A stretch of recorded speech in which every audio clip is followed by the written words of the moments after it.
പറയുകയാണ് അമ്മയാകാനുള്ള അവകാശം പെറ്റമ്മയ്ക്ക് തന്നെയാണ് എന്ന്. വേദശാസ്ത്രപ്രകാരം ബാലപൂജ നടത്തേണ്ടത് കുഞ്ഞിന്റെ പെറ്റമ്മയാണ്. ഇത് കേട്ട് കഴിഞ്ഞപ്പോഴേക്ക് ഇഷിതയുടെ നെഞ്ച് തകർന്നു കേട്ടോ. രക്തബന്ധം. വിജയശ്രീ ലാളിതയായിട്ട് ഇങ്ങനെ നിൽക്കാണ് നമ്മുടെ രചന. ഇനി കുഞ്ഞിന്റെ ആ ചടങ്ങിനിരിക്കേണ്ടത് താൻ തന്നെയാണ് എന്ന മനസ്സിൽ ഉറപ്പിച്ച്, എന്താടി ഈ സ്ഥാനം തൊട്ടിപ്പിടിച്ചിരിക്കുന്നത്, എഴുന്നേക്രി എന്ന് പറഞ്ഞുകൊണ്ട് രചന ഇഷിതയ്ക്ക് അരികിലേക്ക് ചെന്നു. എഴുന്നേക്കാനായിട്ട് ഇഷിതയോട് പറഞ്ഞിട്ടും ഇഷിത എഴുന്നേക്കാതെ ഇങ്ങനെ ഇരിക്കുകയാണ്. അതൊക്കെ എഴുന്നേക്കടി എന്ന് പറഞ്ഞുകൊണ്ട് അവളെ പിടിച്ച് വലിക്കാൻ തുടങ്ങി കഴിഞ്ഞപ്പോഴേക്കും ഇഷിത എഴുന്നേക്കാനായിട്ട് തുടങ്ങിയപ്പോൾ മഹേഷ് പിടിച്ചു. ഇഷിതയുടെ കയ്യിലേക്ക് പിടിച്ചു. കൊച്ചും പിടിച്ചു, മഹേഷും പിടിച്ചു കേട്ടോ. പക്ഷേ മഹേഷിന്റെ കൈ ഇഷിത വിടുവിപ്പിക്കുകയാണ് ചെയ്തത്. ഇഷിത ഒരു കോണിലേക്ക് മാറി നിന്നു. രചന ആ ഇഷിതയുടെ സ്ഥാനത്ത് മഹേഷിനരികിലും കുഞ്ഞിനും അരികിലായിട്ട് കയറിയിരുന്നു. പതുക്കെ അവൾ ഇരുന്ന് കഴിഞ്ഞപ്പോഴേക്കും നമ്മുടെ മഹേഷ് അങ്ങ് എഴുന്നേറ്റു. ചിപ്പിയുടെ അമ്മ ഇഷിതയാണ്, അങ്ങനെയാണെങ്കിൽ മാത്രമേ ഈ പൂജ ഇവിടെ നടക്കുകയുള്ളൂ എന്ന് സ്വപ്നവല്ലി പറഞ്ഞു കേട്ടോ. അപ്പൊ രചന പറഞ്ഞു, ഈ വീട്ടിലല്ല എവിടെ പൂജ നടന്നാലും ഈ രചനയായിരിക്കും ചിപ്പിക്ക് ബാലനാരി പൂജ നടത്തുക. ദേഷ്യം വന്ന് മഹേഷ് കടിച്ചമർത്തി ഇങ്ങനെ നിൽക്കുകയാണ്. അപ്പോഴേക്കും പൂജാരി പറഞ്ഞു, ക്ഷമിക്കണം, പവിത്രമായ പൂജ ആരംഭിച്ചു കഴിഞ്ഞു, ഇനി അത് നിർത്താനായിട്ട് പറ്റില്ല, അതുകൊണ്ട് പൂജ നടന്നേ പറ്റുള്ളൂ എന്ന് പൂജാരി പറയാണ്. ദോഷങ്ങൾ മാത്രമേ ഉണ്ടാവൂ, കുഞ്ഞിന് അപകടം സംഭവിക്കാൻ സാധ്യതയുണ്ട്, ഇത് നിർത്തിക്കഴിഞ്ഞാൽ. മിസ്റ്റർ മഹേഷ് ചന്ദ്രൻ ഇരിക്ക് എന്ന് രചന പറഞ്ഞു. ചിപ്പിയുടെ അമ്മ ഞാനും അച്ഛൻ നിങ്ങളും അല്ലേ, അപ്പൊ പിന്നെ പൂജ നടക്കണ്ടേ, നിങ്ങൾ ഇവിടെ ഇരിക്കുക. അങ്ങനെ പൂജാരിയും പറഞ്ഞു, പൂജ തടസ്സപ്പെടുത്താതെ നിങ്ങൾ ഇരിക്കൂ. അങ്ങനെ മഹേഷ് നിവൃത്തികേട് കൊണ്ട് അവിടെ ഇരിക്കുകയാണ്. അതിൽ നിന്ന് കുങ്കുമം തൊട്ട് കൊടുക്കാനായിട്ട് പറഞ്ഞു. അങ്ങനെ നമ്മുടെ രചന കുങ്കുമം എടുത്ത് കുഞ്ഞിന്റെ നെറ്റിയിലേക്ക് ചാർത്തി കൊടുത്തു കേട്ടോ. അതെ, പാദം ഉരുളിയിലെ വെള്ളത്തിൽ വെച്ചിട്ട് നനയ്ക്കുക. അങ്ങനെ കുഞ്ഞിന്റെ പാദപൂജയൊക്കെ നടത്തുകയാണ്. അങ്ങനെ രചന ഓരോ ചടങ്ങുകളും ചെയ്യുന്നത് കണ്ടു നിൽക്കാനാവാതെ ഇഷിത അവിടെ നിന്ന് പോവാണ് കേട്ടോ. കരഞ്ഞുകൊണ്ട് തന്നെയാണ് ഓടിപ്പോകുന്നത്. ഇഷിതയ്ക്ക് പിന്നാലെ പ്രിയാമണിയും പോയി. ഇഷിത മുറിയിൽ പോയിരുന്നിട്ട് ആകെ സങ്കടപ്പെട്ട് കരയാം. മോളെ കരയല്ലേ മോളെ, അതെ കണ്ടു നിൽക്കാൻ കഴിയുന്നില്ല. എന്തായാലും ചിപ്പിയുടെ അമ്മയുടെ സ്ഥാനം കൊടുത്തൂലേ, അപ്പൊ ഞാൻ ചിപ്പിയുടെ ആരാ? ഞാന് അമ്മയാണോ ഞാന്? അല്ലല്ലോ, ഞാൻ ആരാ എന്നൊക്കെ ഇങ്ങനെ ചോദിക്കുകയാണ്.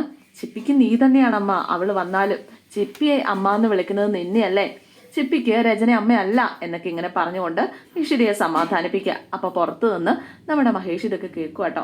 ലോകത്തിന് മുമ്പിൽ ഞാൻ ആരാ? ചിപ്പിയുടെ അമ്മയാണോ? ആചാരശാസ്ത്രപ്രകാരമോ വേദശാസ്ത്രപ്രകാരമോ ഞാൻ അമ്മയല്ല, രചനയാ അമ്മ. ശരി, അവളുടെ ഭാഗത്താണ്, ആചാരവും അവളുടെ ഭാഗത്താണ്, അവള് പ്രസവിച്ചതാണ് ചിപ്പിയെ, ഞാനല്ല അവളുടെ അമ്മ എന്ന് പറഞ്ഞുകൊണ്ട് ഇഷിത പൊട്ടിക്കരയുന്നതൊക്കെ മഹേഷ് പുറത്തു നിന്ന് ഇങ്ങനെ കേൾക്കുക.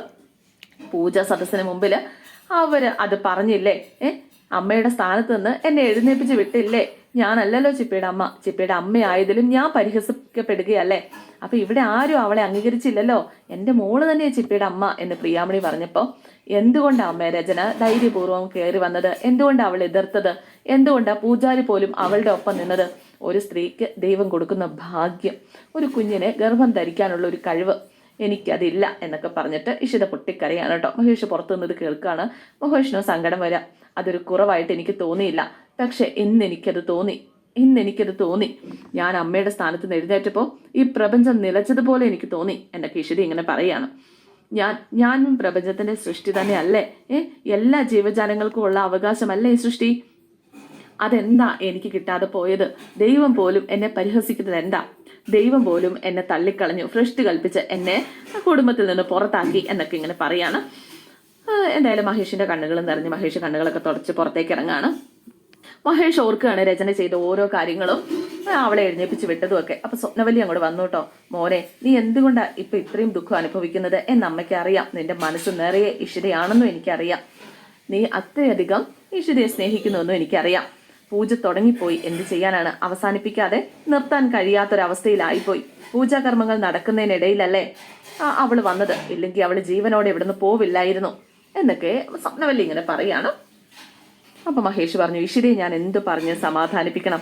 അമ്മ സ്ഥാനത്ത് നിന്ന് അവൾ എഴുന്നേറ്റപ്പോ പ്രപഞ്ചം നിന്നതുപോലെയാണ് അവൾക്ക് തോന്നിയതെന്ന് അവൾ പറഞ്ഞത്.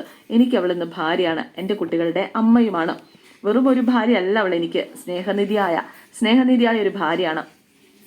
അവളെ പരിഹസിക്കാനായിട്ട്, അവളുടെ പരിഹാസം കേൾക്കാതെ എനിക്കിനി ജീവിക്കാൻ പറ്റില്ല. അവളെ പരിഹസിക്കാതെയും എനിക്ക് ജീവിക്കാൻ പറ്റില്ല. അപ്പോഴേക്കും സ്വപ്നവല്ലി പറഞ്ഞു, നിങ്ങളുടെ ജീവിതം അങ്ങനെയാണ്. പിന്നെ രചന അവകാശപ്പെടുന്നുണ്ടല്ലോ ചിപ്പിയെ പ്രസവിച്ചത് അവളാണെന്ന്. ചിപ്പിയെ കൊണ്ട് അവൾ അമ്മേനൊന്ന് വിളിപ്പിക്കട്ടെ, എൻ്റെ അമ്മ എന്ന് ഇഷിതയെ പറയുള്ളൂ ചിപ്പി. അതെ, അവളുടെ അവകാശം പോലെയാണ് ചിപ്പിമോൾ അത് പറയുന്നത്. അത് ചിപ്പിയുടെ അവകാശം തന്നെയാണ് അമ്മ ഇഷിത. ഇന്നത്തെ ആക്ഷേപത്തിന് എന്തെങ്കിലും പരിഹാരം ഉണ്ടോ എന്ന് എനിക്ക് നോക്കണം. ഇഷിതയുടെ അമ്മ എന്ന അവകാശം സംരക്ഷിക്കപ്പെടണം. മോൻ ആലോചിക്കും മോനെ, മോൻ ആലോചിക്കുക എന്ന് സ്വപ്നവല്ലി പറഞ്ഞ് സ്വപ്നവല്ലി അവിടെ നിന്ന് പോവാം. പിന്നെ കാണിക്കുന്നത് ഇഷിതയെ സമാധാനിപ്പിച്ചുകൊണ്ട് ബാക്കി എല്ലാവരും ഉണ്ട്. സ്വപ്നവല്ലി സഹിതം ഉണ്ട് കേട്ടോ. ഇഷിതയെ സമാധാനിപ്പിച്ചുകൊണ്ട് ഇങ്ങനെ ഇരിക്കുകയാണ്.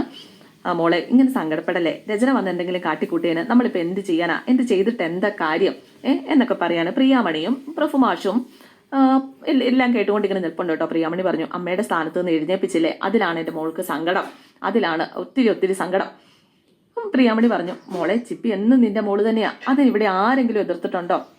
പിന്നെ പൂജയെ എല്ലാത്തിനും സാധൂകരിക്കുകയുമല്ല, മോള് ഡോക്ടറല്ലേ, എല്ലാത്തിനെയും അതിൻ്റെതായ രീതിയിൽ ചെയ്യണ്ടേ, എല്ലാം സംശുദ്ധമായി കാണാൻ കഴിവുള്ള ആളും അല്ലേ മോള് എന്നൊക്കെ പ്രഫുമാഷ് ഇങ്ങനെ ചോദിക്കുക. ഈ കാര്യത്തിൽ എന്താ മോള് പതറിപ്പോയത്?